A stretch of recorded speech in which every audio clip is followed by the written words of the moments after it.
du thème que nous avons commencé sur la grâce de Dieu. La fois dernière, nous avons parlé de la grâce de Dieu et nous avons expliqué le mot grâce. Nous avons compris que le mot grâce voulait parler d'acquittement, de cadeau, de faveur surnaturelle que nous ne méritons pas. Et après cela, nous avons compris que la grâce n'était pas un terme, n'était pas seulement un mot qu'on employait, mais la grâce, je veux dire dans le christianisme, la grâce de Dieu voulait dire le cadeau que nous ne méritons pas de Dieu, le cadeau surnaturel de Dieu.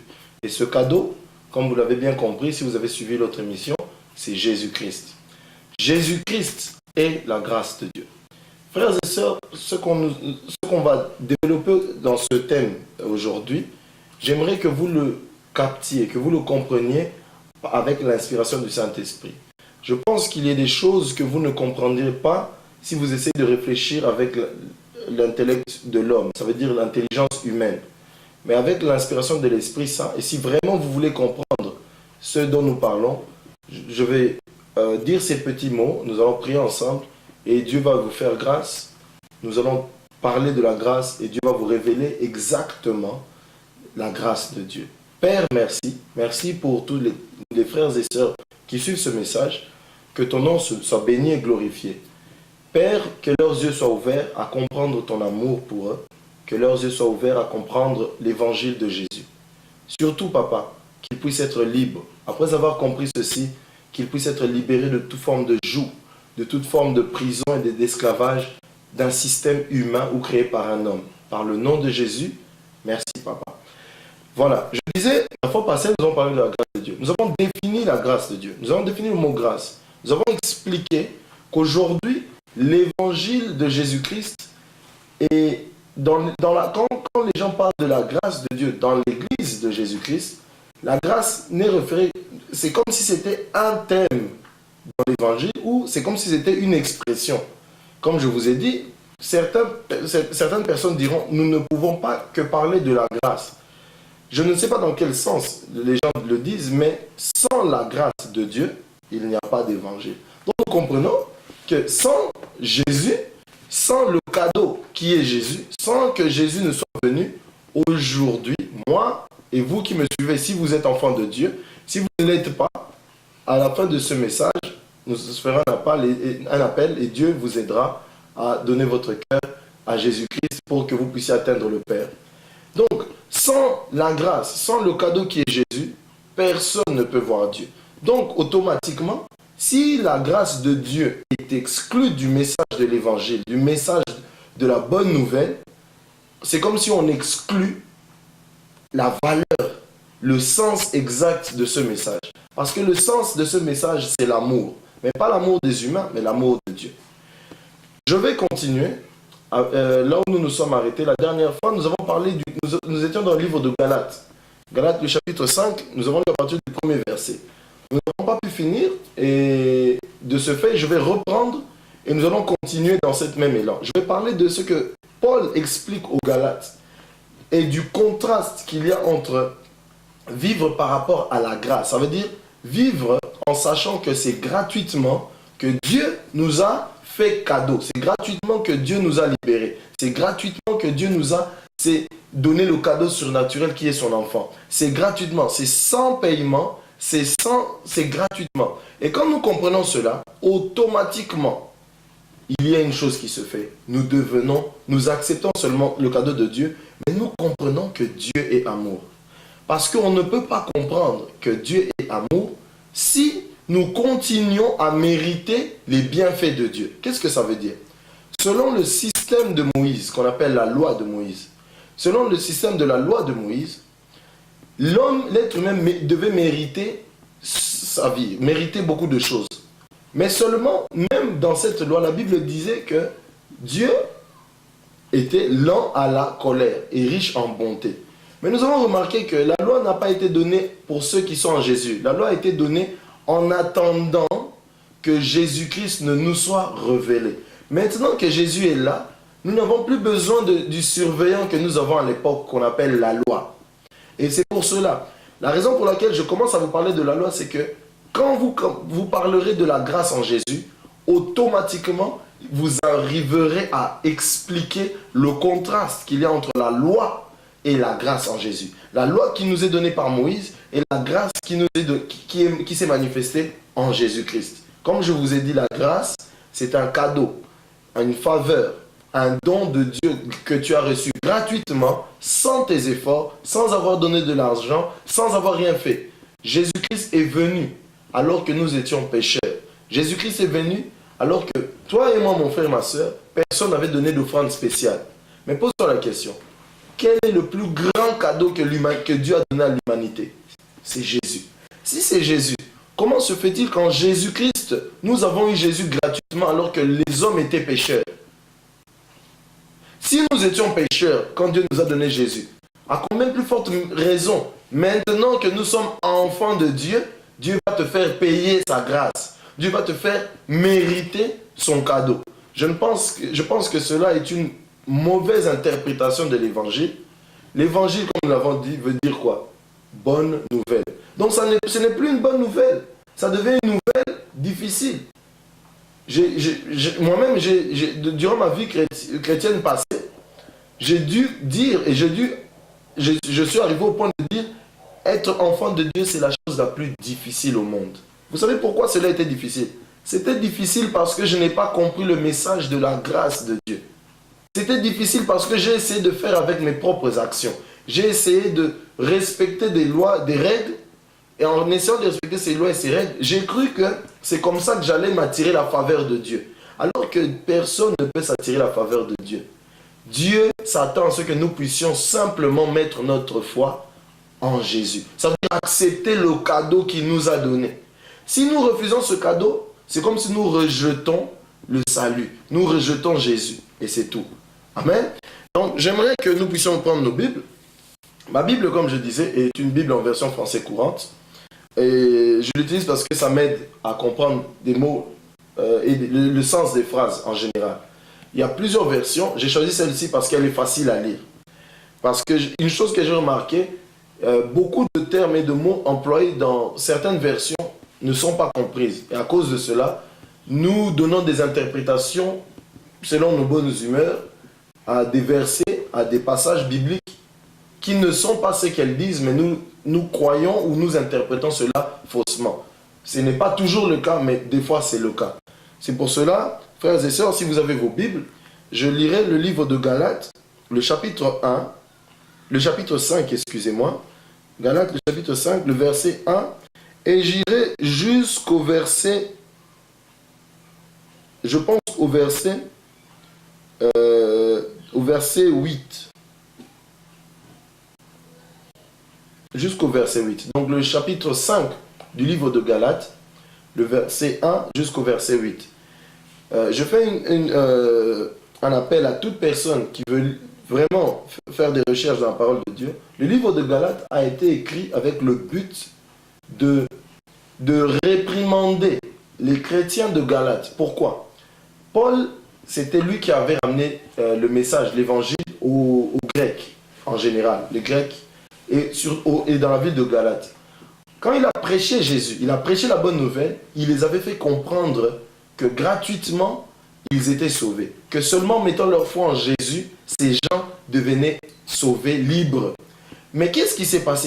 Il s'est passé qu'il y a eu des gens qui venaient de Judée, qui prêchaient l'évangile qui était mélangé à la loi de Moïse et à la grâce en Jésus. Ils sont venus, ils ont dit aux Galates, si vous n'acceptez que Jésus, cela ne vous sert à rien. Il faut aussi essayer de respecter la loi de Moïse.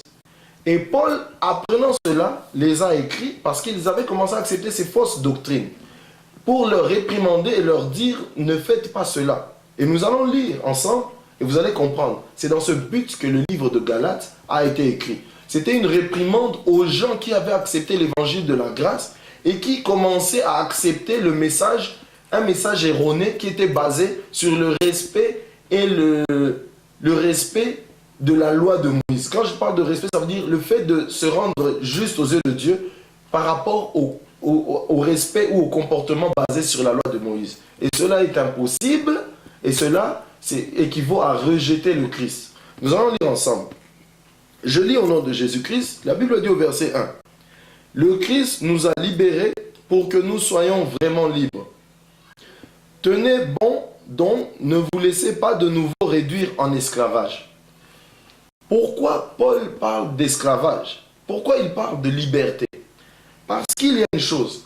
Quand vous comprenez que Dieu ne vous juge pas par rapport à vos actions, automatiquement, vous êtes libre par rapport à la loi, par rapport au péché et par rapport au rites et aux anciennes traditions juives.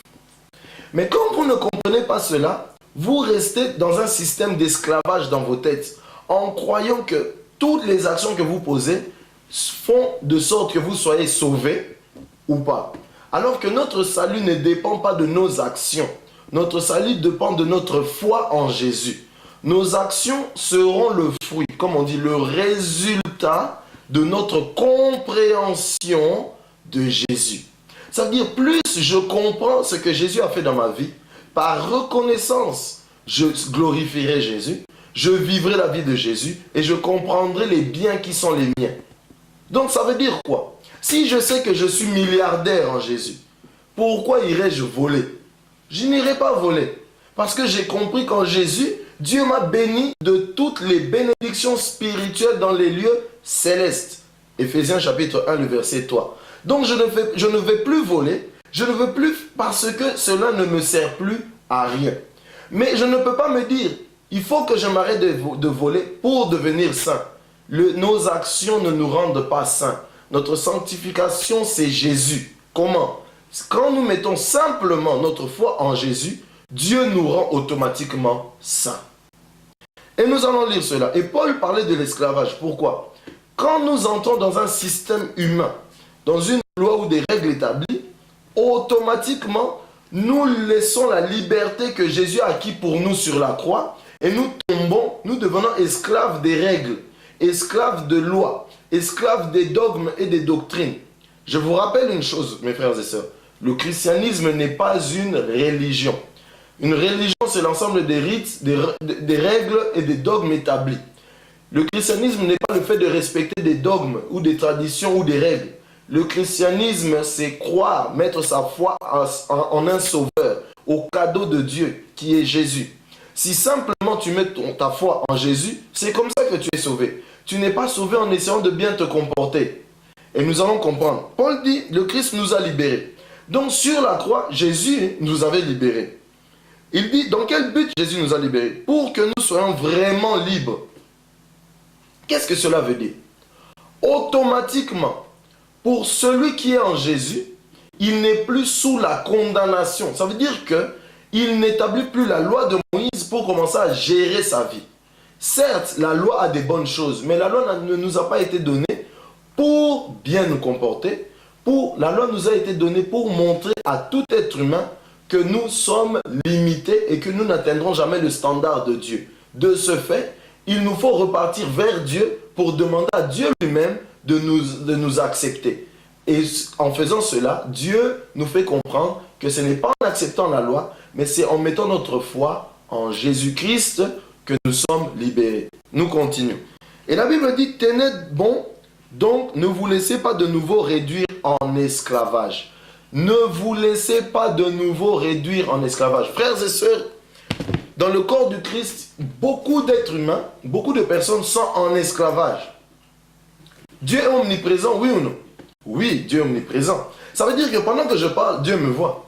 Dieu sait ce que je fais. Quand on est God aware, ça veut dire on va dire, on sait que la présence de Dieu est avec nous partout. On vit aux dépens de Dieu. Mais quelqu'un qui est esclave vit comment? Il ne vit plus aux dépens de Dieu, mais il vit aux dépens des hommes. Je vais vous donner un exemple simple. J'ai vu un frère qui un jour buvait de la bière. En buvant sa bière, il était à l'aise.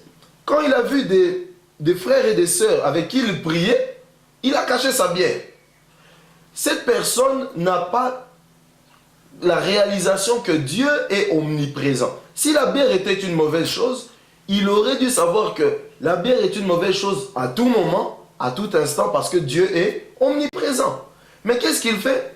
Il cache la bière quand il voit des hommes qui sont comme lui. Alors que la Bible nous dit, n'ayez pas peur du corps des hommes, car l'homme ne jugera personne, c'est Dieu qui juge tout. Si nous ne comprenons pas que Dieu est partout, nous avons peur des hommes, ou nous réagissons pour faire plaisir aux hommes, automatiquement nous nous réduisons dans un système d'esclavage. Ça veut dire que nous devenons esclaves d'un système établi par les hommes. Et ce système, c'est quoi? C'est que nous sommes dans une assemblée, dans un groupe ou dans un ministère, par exemple, où nous sommes tous comme une Gestapo, comme une police d'espionnage, s'épiant les uns les autres pour voir qui est bon, qui est mauvais, qui a fait du mal et qui n'a pas fait du mal. Et cela n'est pas la vie des chrétiens. Je répète, cela n'est pas la vie des chrétiens. C'est pour la liberté que Jésus-Christ est mort. Et comprenons, quand il a commencé ce passage, c'est tout un paragraphe. Si vous avez le temps, lisez tout le chapitre 5. Mais je vais lire jusqu'au verset 8. Comme ça, nous allons comprendre ce qu'il a voulu dire par quel genre d'esclavage, de quelle liberté il parlait. Parce que je n'invente rien, nous allons lire cela ensemble. Le verset dit ceci. Le deuxième verset dit ceci. Écoutez-moi, Paul, je vous l'affirme. Si vous vous faites circoncire, alors Jésus-Christ ne vous servira plus à rien. Qu'est-ce que Paul a voulu dire?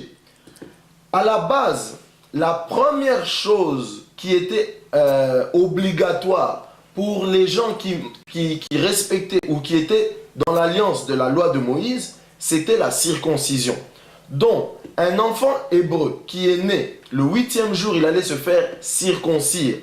Donc la circoncision était le premier signe du respect de la loi de Moïse et de la vie en alliance avec Dieu par rapport à la loi de Moïse.